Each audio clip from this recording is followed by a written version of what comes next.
Hi, Lauren Wilson, talking from my principal's desk at Taylor's College Sri Hartimus in Kuala Lumpur.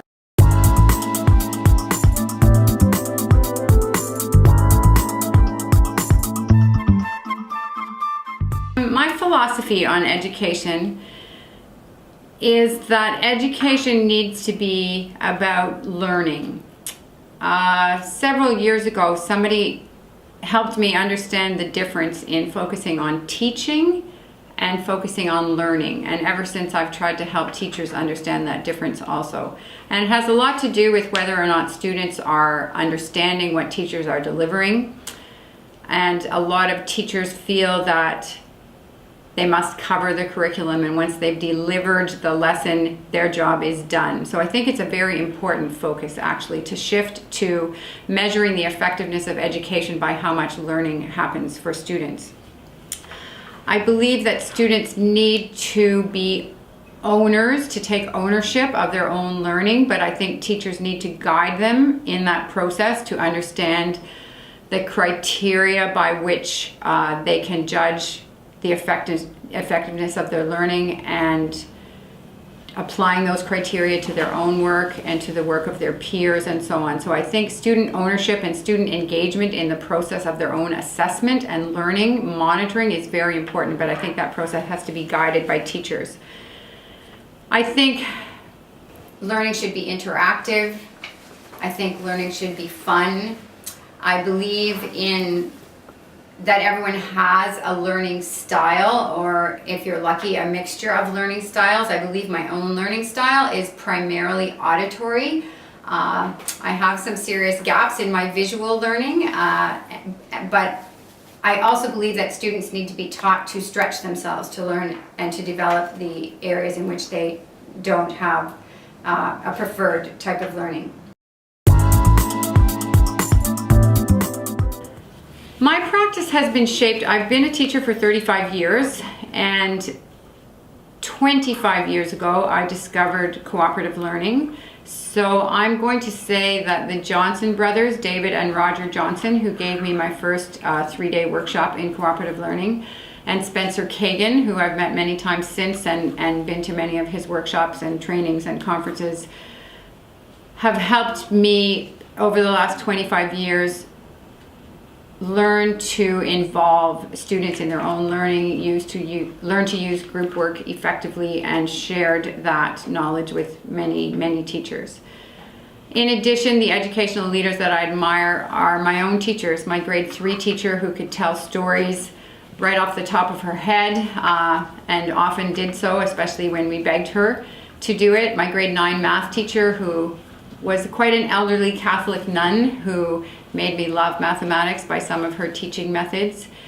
And a couple of my university professors who were very authentic and built relationships with their students that inspired us in the area that they were teaching us. So I have many educational role models, and hope that maybe I am such a thing to some other young teachers in the world as well.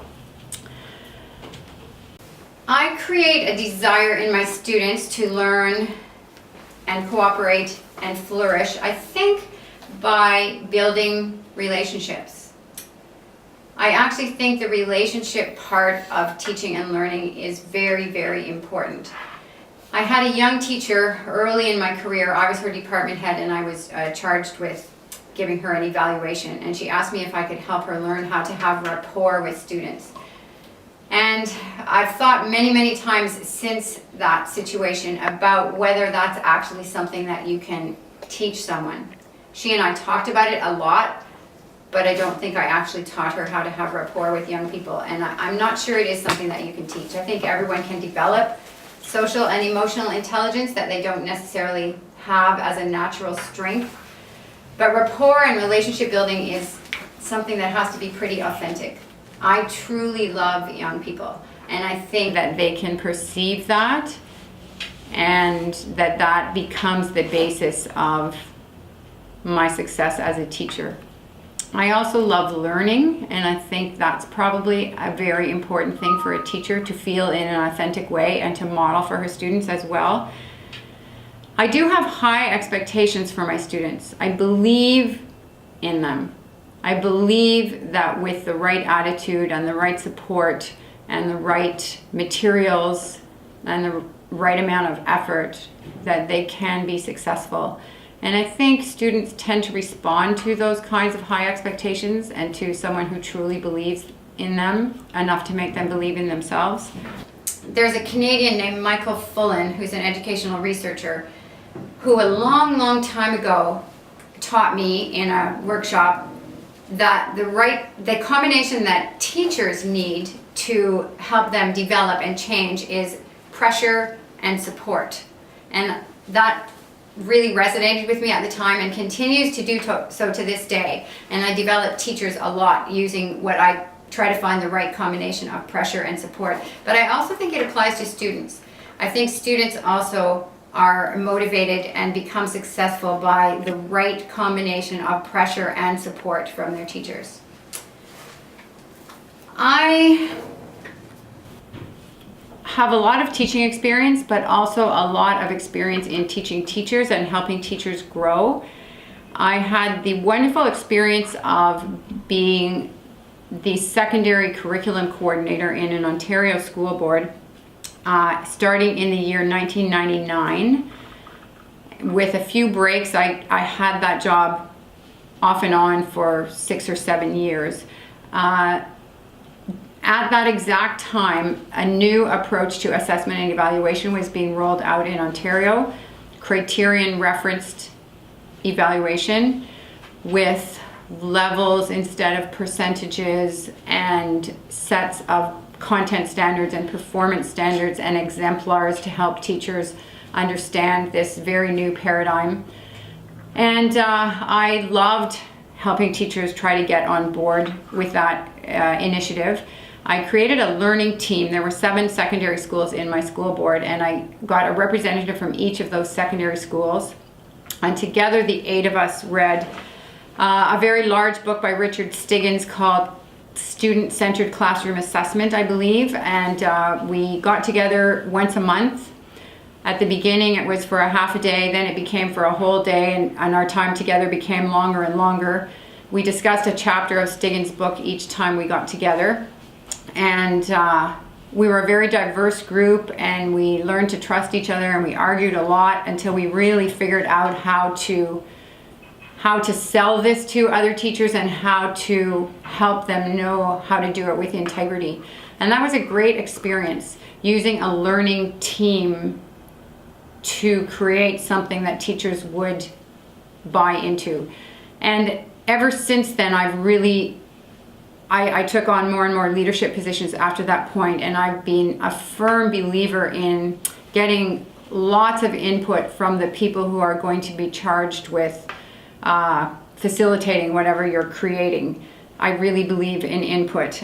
So that was a great success, and the work in Ontario is ongoing to this day, actually.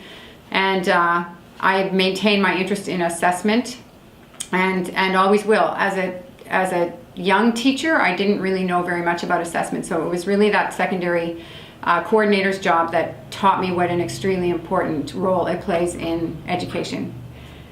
I also have worked a lot on empowering teachers for professional development. When I was the principal in Arnprior High School from 2002 to 2006, I used my own teachers to put on 3 conferences. So we did it 3 consecutive years, and each time we had more teachers sign up, and we got very rave reviews. We required teachers to sign up in a team of 4, all from the same high school. And we taught them about cooperative learning and about assessment and about student success when that became an issue in Ontario. And it was definitely by teachers for teachers, and my own teachers grew so much in the process. And to this day, all of those teachers are getting older, but still very, very keenly involved in professional development. Maybe the most proud thing I accomplished in my professional experience was an anti-bullying program at the last school where I was the principal in Canada before I retired in July 2012. It was Madawaska Valley District High School in Barry's Bay. And I became interested in anti-bullying probably the first time I became a vice principal, which was in 1992. And I remember giving a very impassioned speech to my grade 9s about hazing. There was a tradition of hazing and treating new students to the school very poorly, and I ended that. And the students really responded to my impassioned speech. I gave many impassioned speeches about bullying at that school, actually, and had a book club with teachers where we were reading about girl bullying. I had a girls group made up of both bullies and bullied, who watched a lot of documentaries together and did talking and visited other schools and so on. People knew that I cared about anti-bullying at that school, but I didn't feel like I made an impact on all 800 students. When I moved to Madawaska Valley District High School in 2010, my interest in anti-bullying really culminated in something that turned out to be very successful. And not surprisingly, it was actually an initiative that came from students, so the whole empowerment factor was in there again. Students came to me and the very sympathetic school counselor that we had and said they wanted to do something about bullying just before anti-bullying week in February. And just sitting around brainstorming with about 12 students, we came up with the idea of calling ourselves Team Lionheart. And we had Have a Heart Week where we showed anti-bullying videos at noon and painted everyone's faces with hearts, and it grew and grew and grew and grew to the point where when I left there were about 60 members of Team Lionheart in a school of 350 students, and everybody in the school knew that we stood for the fact that kind is always a better approach than mean, and it really was permeating the school culture. It has continued to grow. I'm still on their Facebook page, and now there's over 100 members in Team Lionheart in a school of 350, and they've had training in strategies for dealing with bullies. They go out to their feeder schools and teach those strategies to young people, and it's something that the school has become really well known for. And it's a school in a very small country town where bullying actually was quite an issue. So I think that is really my proudest accomplishment. I was the chair for the last 4.5 years of my career. And it was a very active committee. Lots of the school board committees were not active, but ours was strong, filled with committed people, maybe because of the topic. And the Ontario government gave grants to schools, and our committee made sure that we fully utilized the grants, and we had a whole variety of projects from windmills to birds' nests and visits to local swamps and so on. So that was wonderful. The co-chair of the committee with me was actually the manager of the plant department, which was wonderful. So he worked hard at using environmentally friendly cleaning products and putting automatic lights off switches and low flush toilets and so on in all the schools. So it was a committee that made a great deal of difference. We worked towards getting Ontario Eco Schools certification, and quite a few elementary schools got it in the first year that we tried, and even more elementary schools in the second year. And then finally, in my last year, my high school became the first high school to get the Ontario Eco Schools certification. We got a silver, and that was a nice way to leave. I'm not sure how active that committee is still. They don't have a Facebook page, so I don't keep in touch. For the entire 35 years of my time as a teacher, I've always been involved in extracurricular, right from year one to today. I have coached cross-country running almost every one of those 35 years, including now, and occasionally track and field. I've been the piano accompanist for school musicals, and pretty much support almost everything that is going. Whenever a student comes and says, will you participate in whatever, they know my answer is always yes. I really believe it's a very important part of education. And it's interesting, in the school I worked at in Venezuela for 4 years, coaches actually got paid. It was an American system, but in every other system I've ever worked in here in Malaysia and also in Canada, it was purely volunteer. but in many ways a real act of love. And I think a lot of the teachers who are also coaches recognize that it really adds to that relationship building aspect of teaching, to get to know your students in ways outside of the classroom. I knew that I wanted to take students on a fairly large-scale international community service trip.